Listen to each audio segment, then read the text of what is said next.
But as much as you say that, and I do know the stats about Gen Z going back to church and that kind of stuff, I still think that there's a complete disregard for quality over expediency Mm. across the board. And that's what I'm saying. Like people are happy to produce stuff. The fact that people are producing the number of products and stuff, yes, it's because of like the AI markets and the LLMs. It's true. But you could have also pushed out a way more products if you completely scrapped the level of code quality, Mm. quality in general that we suddenly have Mm. reached at with juniors. You could have done this a long time ago. It's not difficult to build a lot of stuff. It's just what quality do you want to build at? Mm. And people are building at low quality and living at low quality and living in expediency. I mean, just the fact that like you look at the betting platforms, online betting platforms, and it's just like we're just chasing expediency. I mean, kids are betting on the most obscure stuff. The Polymarket stuff for The me poly is markets, yeah. insane. Did I tell you about the most insane bet that's on Polymarket? Mhm. You can bet on whether or not Jesus Christ will Oh, return I this saw year. that. I saw some guy posted on, and he now just went famous on TikTok. I was reading the story this morning. He ran an algorithm to check Elon Musk's tweeting activities, and then was making bets on Polymarket about how often Elon Musk would tweet, and was winning. And I think he made like $80,000. It's insane.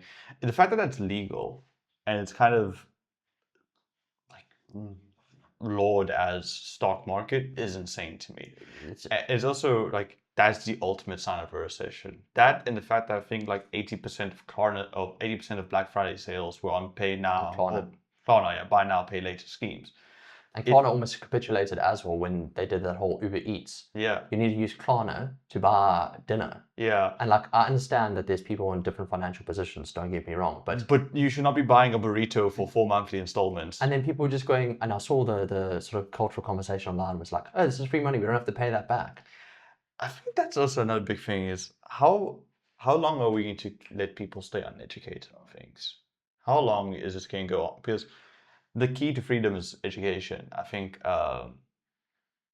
there's a brilliant quote by Winston Churchill where he said, "If you want to see the flaws with democracy, spend 5 minutes talking to the average voter." And it speaks to like your country's problems are going to be as big as the education of your problem of your country.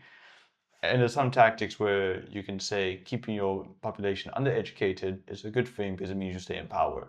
How long are we going to let that keep on going? At what point are we going to take education into the hands of the people? Again, I think this conversation and the one we entered in off camera and then into this, the issue for me is yes, education, but values.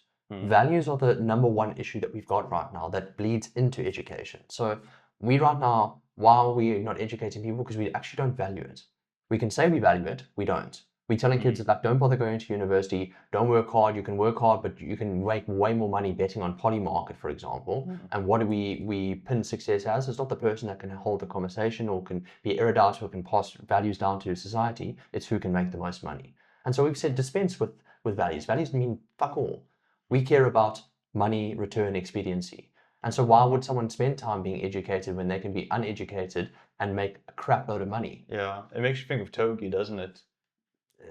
The guy that made all the money just Yeah. gambling, taking steroids, But and but nearly dying. the streamer concept is that. I mean, and before that, we've got obviously like the reality TV, where it was like to be uneducated is to get to feign a lack of education is to get more views, more money. That's what we're producing to people. And the issue with that is we as society are going yes. And we can say we're not saying yes. We can say we're judging these people and they shouldn't be doing this. Or judge is maybe not a nice word for us to be using. But we say that this is not something that we agree with. But our eyes and our time is saying otherwise. So we can say, oh, okay, well, look, we're not really happy with, the blasé way that we're treating sex. But we're also not again sitting there watching Love Island, where it's basically just glorified pornographic images for most of the time.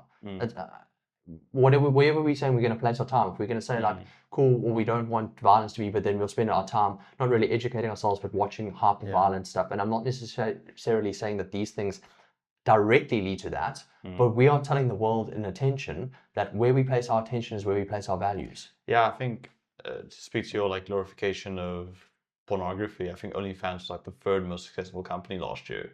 It's one of the most profit positive companies in the world. Yeah. Yeah. And that's not to throw indictment to anyone on OnlyFans, although maybe I should. But it's just to say like that you're right, we pay attention of our money. Yeah. But I also kind of wonder, and I think this is this issue became prevalent to me in university. The people that have the most knowledge to give or best capable of giving information and helping people get these values and get this information that they need aren't very good at speaking, and they're not very good at representing their points. And that's kind of a problem. I think that, there was a big decline in Christianity in the early 2000s. I think the reason why there was a huge decline is because people arguing from the atheist perspective they were very good orators, and people arguing for the Christian perspective weren't. Yeah, but Moses wasn't good at speaking either, and yet led 40,000 people. But he had the power of God behind him, like he yeah, did. but don't we all? Fair. And what we are saying behind that as well is that, like, sometimes it's not, and with that story, for people that aren't familiar with Moses, is that obviously Aaron was the voice of him. So he shared the message, and Aaron orated it to the people. We can do that. We can have conversations in rooms like you and I, that someone else can then go speak on a bigger platform and reach other people. We don't have to be the best speakers. We don't have to be in the most popular areas, but we have to be willing to have the conversation.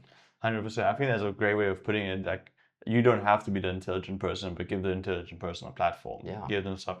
I also think there's value in packaging things super well for people and being able to say, look, I love what you do. Let me try and spread it to people. That's why I reference a lot of papers. Because a lot of these papers say very valuable things, but people will sit away and not actually look at any of them. There was a super interesting paper done a few years ago that I think people kind of neglect. It's in like the dating world. Like, I read a lot of papers in the dating, because I'm still trying to solve that damn problem in my life. But they compared like two groups of people that went on similar first dates, but the one went onto a concrete bridge for the first date, and the other one went onto like a wood bridge, like a rickety wood bridge. Oh. And the group that had the higher success rate in the date was the group on the wood bridge, because they had this shared experience of instability. And what people don't realize is that a lot of dating is just sharing experiences. Yeah. And that's why going to the movies on paper seems like a really bad first date. It's actually a good one, because you're sharing the experience of watching this thing. Now, you can't do that anymore because movies cost way too much money. But the point being that that's some knowledge out there that people would benefit from hearing, specifically people that are starting to date, but no one's going to go communicate that to them. Not start to date even. I think where you touched on there, I mean, this is kind of my biggest passion, where I spend most of my time. Shared experience is how you build community, full stop. It's not just like the general conversation. It is shared experience from movies, because you have that understanding of, you both experience that together. You can talk about that. You understand what that person was going through, how they reacted in a very similar situation to you. Now you can understand that person. You do that. Run clubs. That's why run clubs are massive. High rocks. That's why high rocks is basically a different form of drug that people are using. There's gym. There's everything that we rely into, because you build strong bonds and community through shared experience. Yeah, I think what's really cool about what you do is there's a lot of events that you host where it's people being uncomfortable. Yeah. I think being uncomfortable, and not being uncomfortable as in like they're put into awkward positions or whatever, but they're put in an unfamiliar territory where they have to go out and be brave.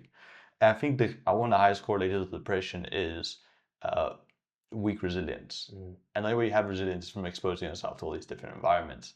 And that's kind of why I recommend people, like, try the unconventional things. Maybe you really love chess club. Maybe you really love jiu-jitsu. Maybe you like, what's the comedy that everyone makes fun of? Improv comedy. Maybe you like improv comedy, But you won't know these things until you go out there and try. And maybe in trying, that's where you find your people. That's where you find some happiness, right? Can I clip you up and use you as a piece of marketing? You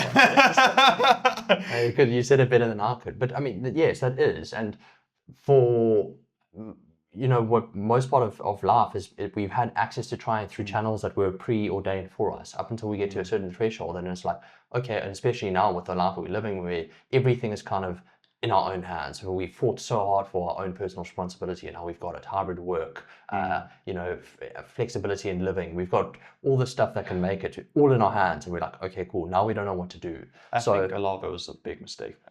Well, it might be, but I don't necessarily think it was a big mistake. I just think that we didn't coincide with it of what longevity looked like. So again, people will say, okay, we can remote work. Fantastic. Feels really great today, not necessarily really great 6 months from now. Yeah, because you didn't say also, okay, well, if you're not going to have those relationships, how are you going to supplement them with a different type of relationship? So that everything is happening in a case of we're chasing down one path and completely neglecting the other. We're doing it right now in this instant with AI. Everyone's like, AI is this, AI is that, AI is, what's going to happen with my job? What's going to happen with this? And the reason people are so extremely fearful is no one has told them the alternative. If everyone's gone, it's going to do this for you, it's going to do that for you, you're going to have all this time, this is happening, and then they go, okay, well, am I going to be doing something else? And they go, I don't know. And everyone's like, okay, well, tell me something, because otherwise I'm fearful. And I think that's what's happening now, is we keep doing this. We build here and we do not consider here. I think it's so interesting you bring up that point of remote working, and the thought that just entered my mind, isn't it insane that some companies have now built themselves on the premise of supplying something that used to be forced upon people? Yeah. Like co-working environments. People are like, we don't want to go to the office anymore. Companies said you don't have to come in anymore. And now people are paying to go into an office. Yeah, because everyone went, oh, I want the time away, but no one thought, okay, well, I still need to supplement some sense of community with it, because we cannot do without. There's some sense of separation of this is my home and this is my workplace. That too. And there's so many ones that, it's really funny as well.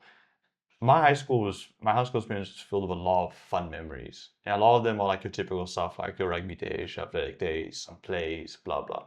One of the memories I remember the most was we had a water day where it was literally like, these guys came in with like these slip and slide courses, these buckets, and these like balloons full of water. You played like these mini games and stuff.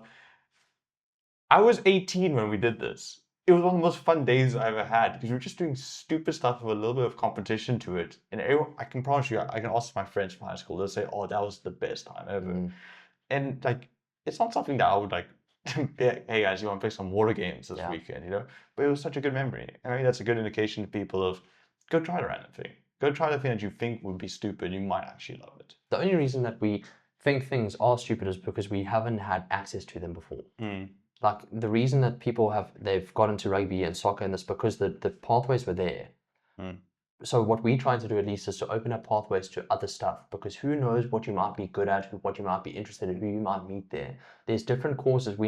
Humans are so complex, and we like so many different things, and so many things make us feel different emotions. Go experience that. Don't live a life. And this is my big issue with like what AI has done in general as a concept, but it's middle of the ground. It's not going to be the worst, it's not going to be the best, but the risk is not going to be there. And that's currently what we're doing. It's what they're doing with products. It's like, it's not going to completely capitulate, but it's also not going to be high quality. It's like, but it'll be good enough. Good enough it's not what God put us here for. We meant to be experiencing great and experiencing terrible and everything in between. And who knows what it might be. That must be the uncertainty of life. Otherwise, what is life? It's the same sort of gray path to the end. It's like, no. Go through it all. Go have the worst day of your life, and then go meet someone and make it the best day of your life. Who knows what might happen? Hey guys, hope you enjoyed that clip from the interview of Agu.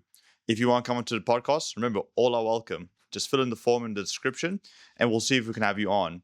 If you want to watch the full podcast, click on the link here. If you want to watch anything else from the channel, click on the link here. Thanks for watching, guys.